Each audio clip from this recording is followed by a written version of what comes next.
where they can learn basically the basic skills of how to build a website. And so why? Because we operate a website business. And we operate a GIS, Geographic Information Systems, a mapping business. Now we also started a video business and a Salesforce.com consulting business, so if any of you are familiar with Salesforce. So, so a youth would come to us, and if they're not in school, they come to us during the day from 9 to 3:30. It takes them about 3 months for them to finish the training program. And during that time, they can earn stipends if they meet certain benchmarks along the way. For our after-school youth, they're with us from 3:45 to 6, so it takes them a bit longer to complete the training. So a youth who's with us during the day can only earn a job with us if they are in school, back in school. So while one track of their time spent at HopeWorks is with job training, if you will, or skill building, the other part is they meet at least for one session a day, about an hour a day, with a tutor or a literacy director or teacher one-on-one to get their academic skills up. So the idea being that after, and our research, our measurements indicate that after about 12 weeks working one-on-one with the youth, they increase their TABE scores, the test for adult basic education, about 2 grade levels in math and reading and writing.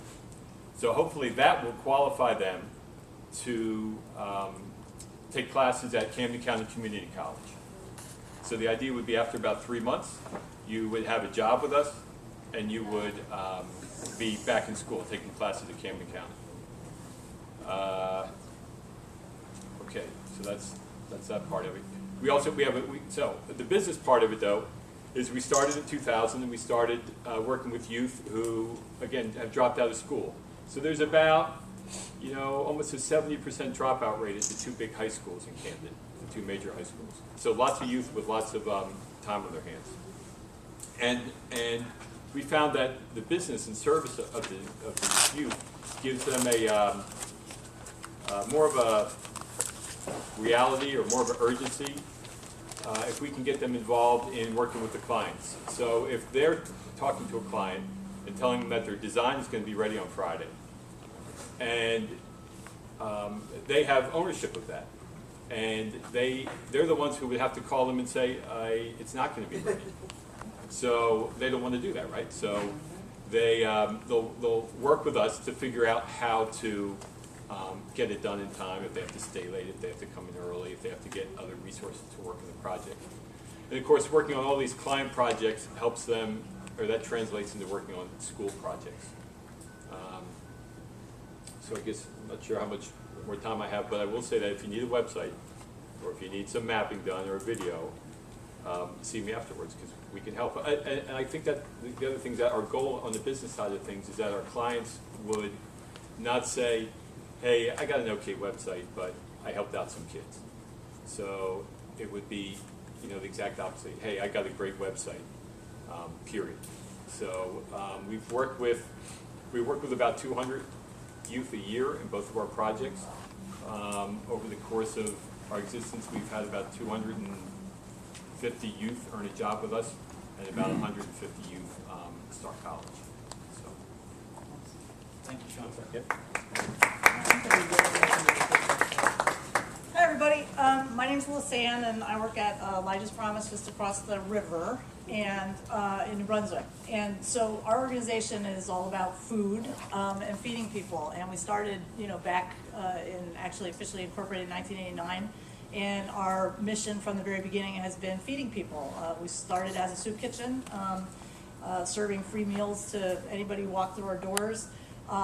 Over time, we established a culinary arts job training program for low-income adults in conjunction with the soup kitchen, and we, out of that culinary training program, we kind of fell into social enterprise.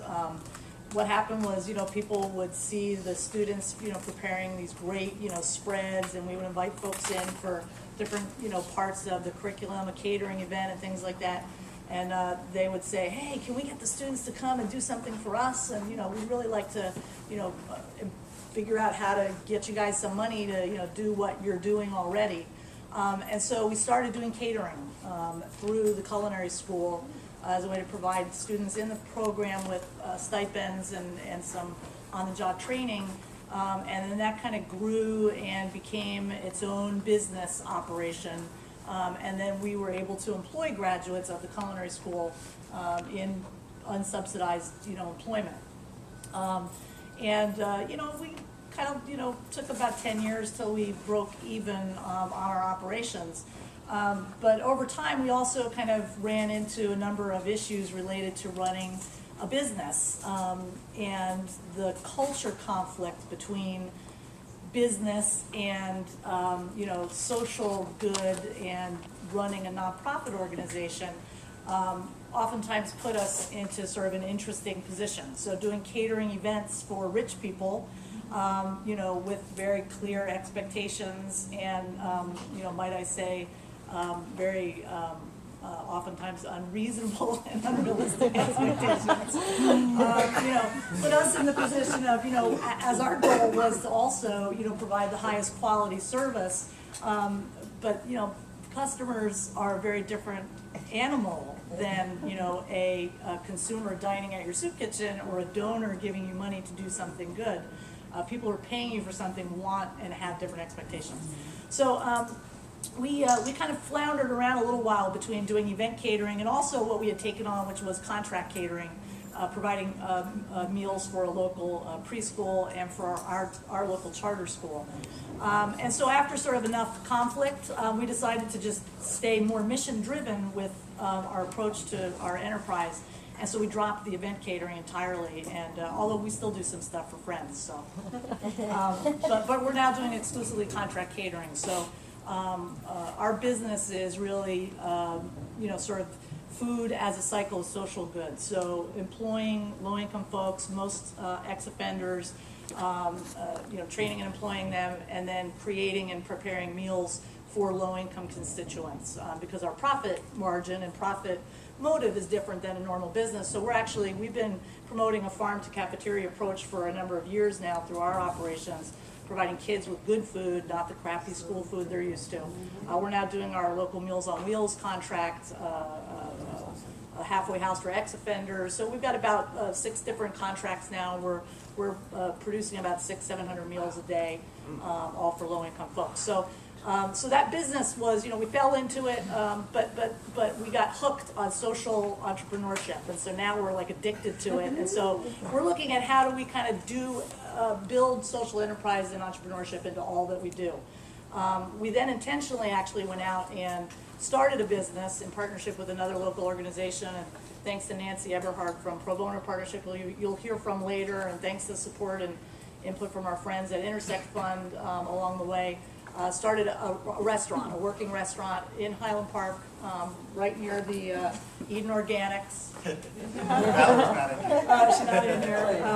Called the Better World Cafe, which is a pay what you can restaurant. And so we've married again that sort of model of social good, employing graduates of our culinary school. The students in the culinary program are doing all the baked goods and desserts for the cafe. And there's a complimentary dish available every day. So we actually, we're wrapping up our 3rd year operations. We just are hitting a break-even point at this point, which I think is pretty good. And when I say break-even, I don't mean like we're getting grant money to fund our employees. Completely self-subsidized. The business supports itself. And in the process, we were able to provide 7,500 free meals to the community over the last year. So, we're hooked now on this stuff and love it, and think that I really think it's the wave of the future for us as nonprofit social, benefit organizations to instead of always kind of being with our hand out for the next grant and the next buck. Looking at how we can take our assets and our strengths and resources and turn that into a buck to support ourselves. So.